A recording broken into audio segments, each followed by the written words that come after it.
All right, I know the sun's harsh, but it's warm in the sun, so hopefully we can deal with it. I've got my diesel heater here. The rest of the stuff's in the garage. I need to get it mounted. I'm gonna mount it right down in here. I need to hole saw a hole through the floor of the bed. I was gonna use, I don't know if you can see it, there's a hole right here. That's for my gooseneck hitch trailer plug. It was a hunk of junk, so I took it out. I was hoping I could do it there and then run it down, but my little exhaust pipe's not long enough, and there's a plastic piece of splash shield between the fender skirt and the floor of the bed. So I don't know if that's really gonna work. And this bed's kind of a junker anyway. It's rusted out above the wheel well. So I think I'm just gonna punch a hole right down through the floor for the exhaust and run it down there. And then that'll hopefully give me enough room to run the fuel pump, the hose for the fuel line up through the bottom as well. So here we go.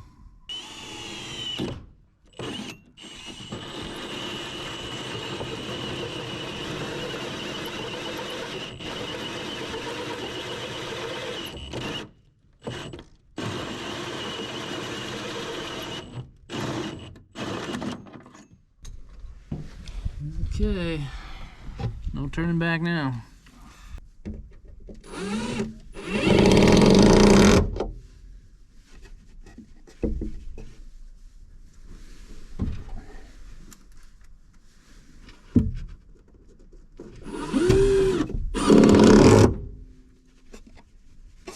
Okay, do the same with this one.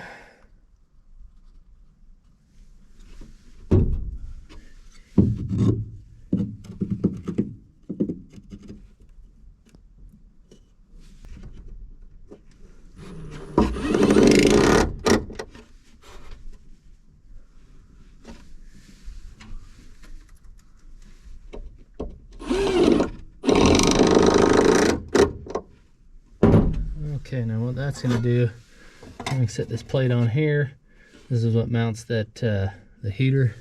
So we'll be able to mount the heater to that. Or I can bolt this plate to the heater, get everything hooked up, set it down on here, get a long Phillips bit, and screw that down there, and that'll secure it. And that hole lines up there with the exhaust, so it should be good to go there. So we'll get that hooked on and try it out.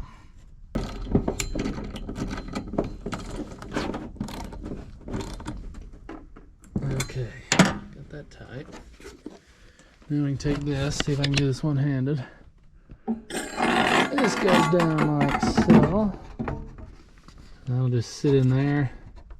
Intake will come in here. This gap in the tailgate I'm not going to seal up, so that will let fresh air come in here, and then it'll blow through here. The outlet hose will be over there, and I think I'm going to run the vent.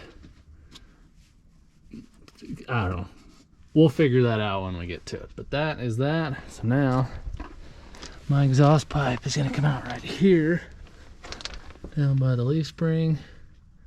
So we'll have to get that mounted up tight up there, screwed down, and then I can bend this and screw the muffler in somewhere. So that's that. We'll keep going. Here we go.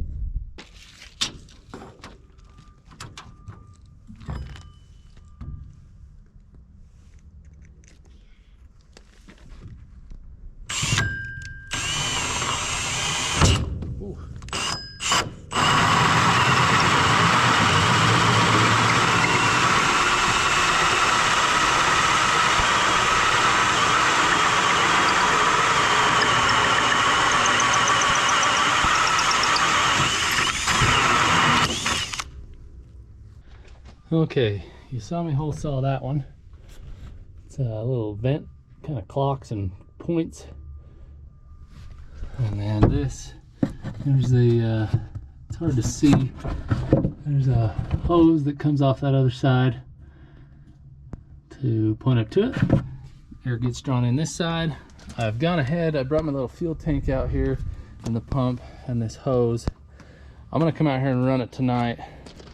I'm gonna steal the battery out of this trailer and see if this one will run it all night. If that one will run it all night, or at least, and I'll come out when it gets dark and starts getting cold, and I go to bed late because I'm a night shifter anyway. So if that one will run it most of the night, if not all of the night, I'm going to use one of those. That's like 300 cold cranking amps. I don't remember what its amp hour rating was, but it was fairly decent, and those are cheap, and I can just throw that in the bed of the truck. And I'm going to leave that out on the ground tonight. If that will run it on the ground in the cold tonight all night, then it should be a good enough battery to do what we need. And then I'm going to wire it in on some relays so it only hooks to my truck's cranking batteries when the key is on, so it will charge when I'm going down the road, but as soon as I turn the truck off, it disconnects from the starting battery. So if it happens to go dead, it won't drain my truck batteries.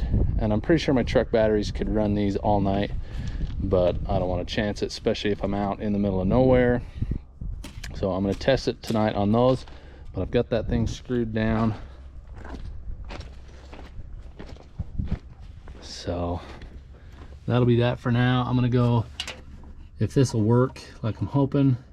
And that's the other thing, I want to test it to make sure it keeps this thing warm enough. Should be down into about 15 degrees tonight. So if it keeps it warm enough, which I'm pretty sure it will, if it keeps it warm enough to sleep in here tonight, then I will go ahead and finish the install.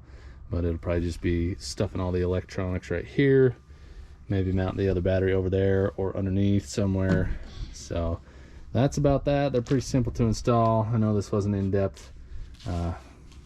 Next video I'll get her all buttoned up. And that's the other thing, I need to decide where I'm taking my fuel from. Am I gonna build a tank and put under the truck and have its own separate tank, or am I just gonna tee into the suction side of my fuel system?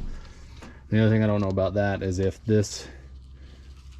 it'll cause my truck to lose prime, or if it will cause my truck to suck air if that little pump doesn't shut off all the way or something. I don't know. So that's why I'm really tempted to just go get a fuel tank and make it work with that. And I thought I could put a fuel tank here.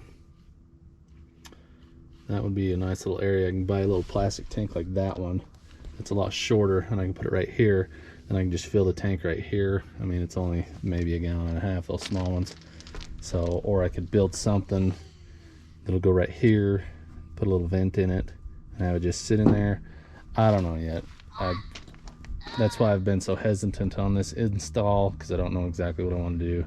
So, but I'm going to test that tonight. As soon as it gets dark, I'll come out, kick it on, and then come back out later in the night and see how it's doing. So stay tuned, I'll let you know.